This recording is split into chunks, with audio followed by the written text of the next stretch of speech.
Esiet sveicināti! Jau vairākus gadus Latvijā turpinās darbs pie Eiropas Savienības direktīvas, kas paredz vienotas Eiropas dzelzceļa telpas izveidošanu. Regulas pamatdoma – pilnīga tirgus liberalizācija. Tomēr jāņem vērā, ka Rietumē Eiropā izmaiņas skar lielākoties pasažieru pārvadājumus. Atšķirībā no pārējās Eiropas, Latvijā ir izteikta kravu pārvadājumu dominanci, kas atšķirībā no pasažieru pārvadājumiem nekādi netiek dotēti, kas savukārt brīva tirgus apstākļos var tikt uzskatīts par kropļojošu faktoru. Ja valsts dotācijas saņem pasažieru pārvadātāji, tad kāpēc gan atbalstu varētu nesaņemt pārējie? Vēl viens svarīgs aspekts, kas satrauc uzņēmējus, ir dzelzceļa infrastruktūras maksas aprēķināšana. Ja līdz šim maksas lielumu, ko pārvadātāji maksāja akciju sabiedrībai Latvijas dzelzceļš, noteica pēc sabiedrisko pakalpojumu regulēšanas komisijas metodikas, tad turpmāk to darītu Latvijas dzelzceļa meitas uzņēmums LatRailNet. Nākamā gada laikā Satiksmes ministrijā Latvijas dzelzceļam un pārvadātājiem jātiek skaidrībā ar milzīgu daudzumu neskaidru jautājumu, bet par to vairāk varēsim runāt nākamā gada beigās.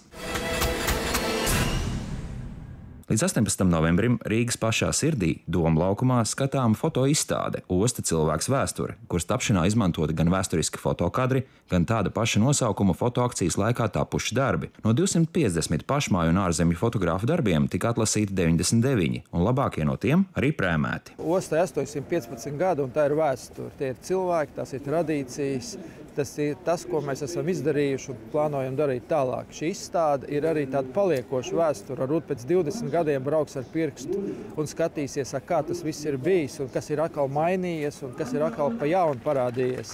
Jo mums ir svarīgi, ka pēc varbūt 100 gadiem salīdzinās atkal, kas ir bijis un kas nav bijis, un tikai paši vēl šo vēsturi varam veidot. Jāpiezīmē, ka šī izstāde būs ceļojoša, jo sadarbībā ar Latvijas Republikas ārlietu ministriju to paredzēts izstādīt arī citās Eiropas un pasaules pilsētās.